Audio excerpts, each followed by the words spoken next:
Between 1993 and 1998, 7 women disappeared from the Irish Midlands and East Coast.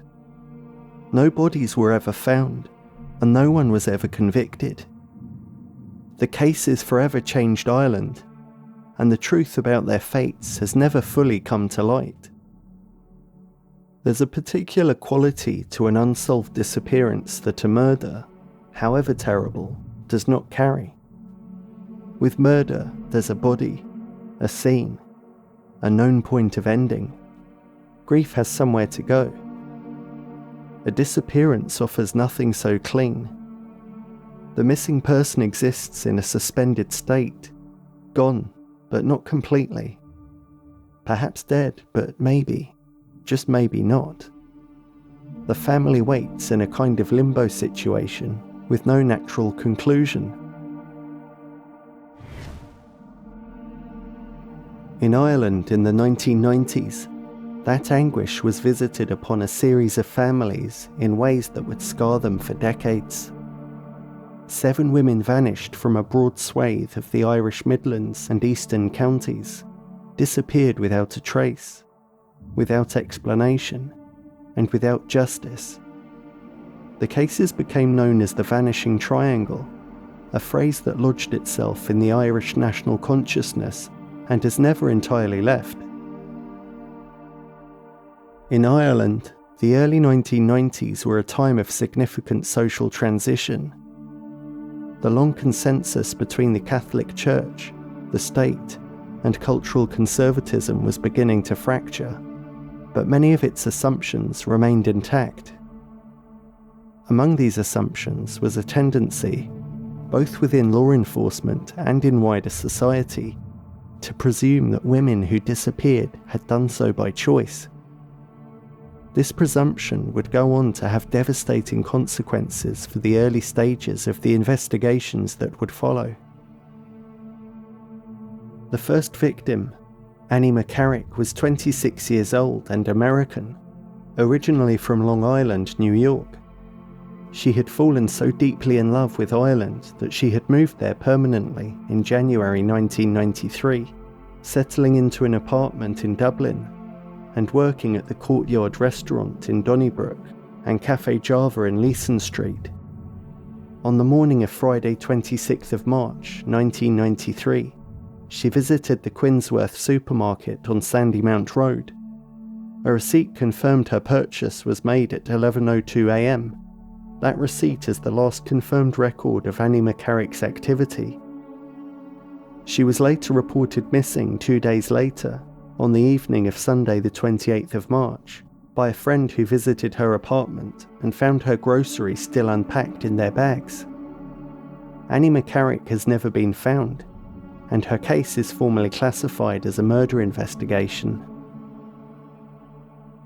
It wasn't until recently, in June 2025, that a development came forward that had eluded investigators for more than 3 decades. A man in his 60s was arrested on suspicion of her murder, the first arrest ever made in the inquiry. Searches of a property in West Dublin were carried out.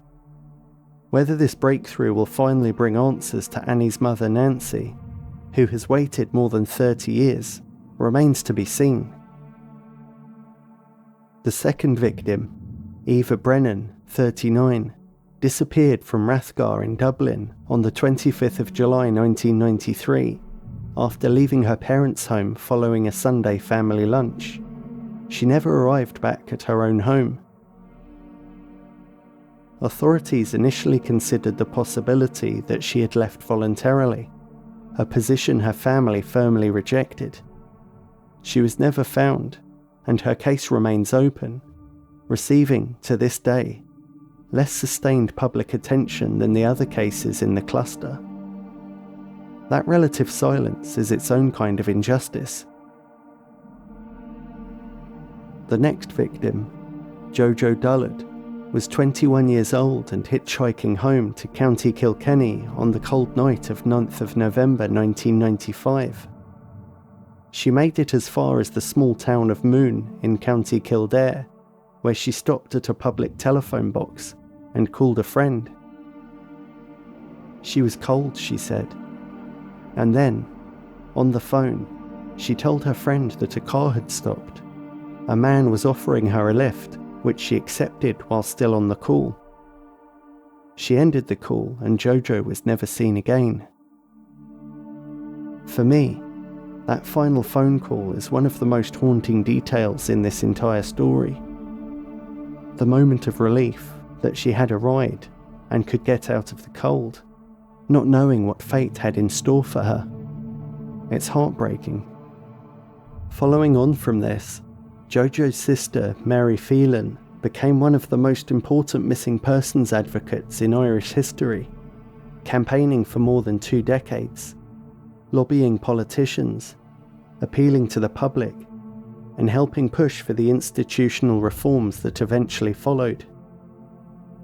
Tragically, Mary Phelan died in April 2018 at her home in County Kilkenny, without ever seeing justice for her sister. She had spent 22 years searching.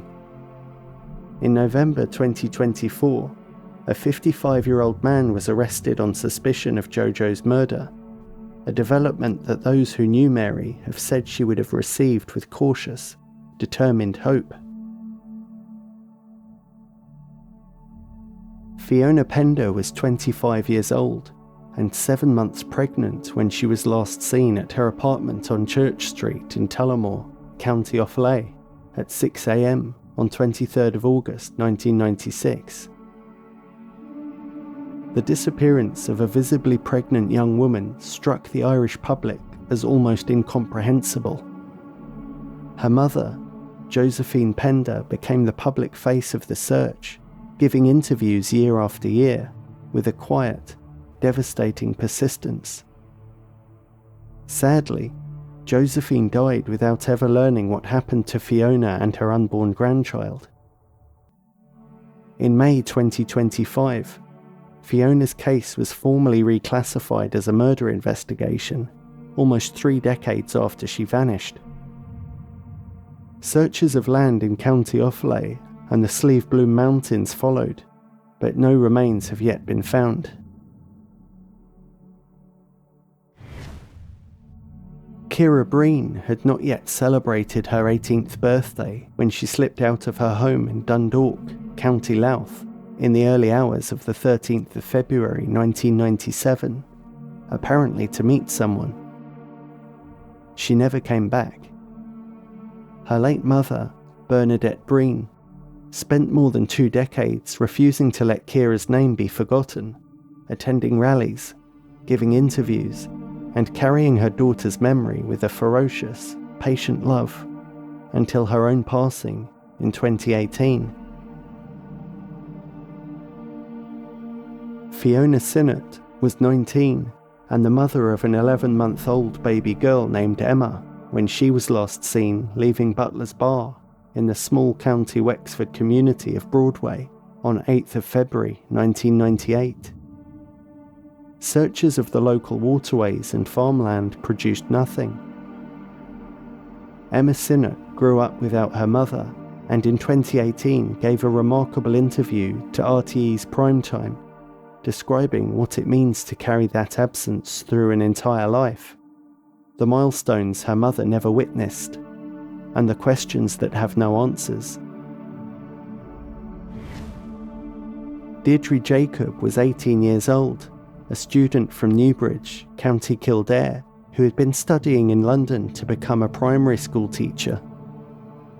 On the 28th of July 1998, she had come back to Newbridge to sort out accommodation for her second college year. Witnesses last saw her walking along a familiar road, crossing toward the entrance of her own home on Barristown Road. She simply vanished. No sound, no disturbance, no trace. In August 2018, the authorities formally reclassified her case as a murder investigation too. Larry Murphy, who had previously been convicted of serious SA offences, was identified as a key person of interest, though Deirdre's parents, Michael and Bernadette, were careful to emphasise publicly that he was just one of several lines of inquiry, and urged the public to keep an open mind. That being said, you can understand why Larry Murphy is a person of interest when you learn more about his past.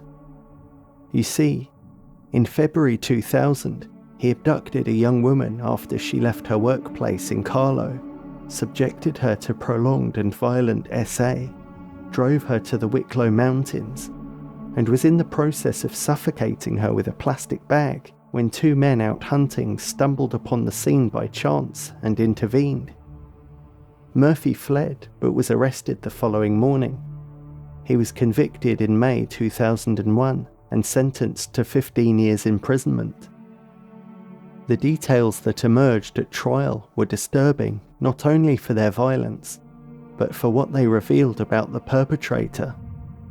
Someone with an intimate knowledge of remote rural terrain, a capacity for extreme, calculated cruelty, and a methodology that investigators found troublingly consistent with what would have been required to make a woman disappear without a trace in the Wicklow Mountains. Murphy served approximately 10 years before his release in August 2010, a release that caused significant public alarm in Ireland, and he subsequently left the country. He's never been charged with any of the Vanishing Triangle disappearances, and has exercised his right to decline to speak with the authorities about the cases. His connection to the Deirdre Jacob investigation rests substantially on testimony from a fellow prisoner who claimed Murphy described pulling alongside a young woman near Newbridge and dragging her into his vehicle. That testimony led to a series of searches in County Wicklow, none of which have yielded remains. In September 1998, the police established Operation Trace, a dedicated task force to review the cases of the missing women. It was, however implicitly, an acknowledgement that the individual investigations had been inadequate. The reasons were multiple. No formal missing persons bureau, no standardized protocols for treating a disappearance as a potential crime, no centralized national database, and the cultural tendency we already described earlier. Critical hours and days were lost in several cases. Potential evidence was not preserved. Witnesses were not interviewed quickly enough. The reforms that followed, including a permanent police missing persons unit and improved national protocols, were important. The fact that they only came about because of a cluster of women who vanished without answers is a source of enduring anger for those who have followed these cases closely. The Vanishing Triangle is sometimes discussed as a mystery, a puzzle, a cold case exercise. And it is all of those things. But it's also the story of families who did not only grieve, they organised, lobbied, gave interviews when they would surely have preferred silence, and kept the names of their missing alive, because the alternative was to let those names be forgotten.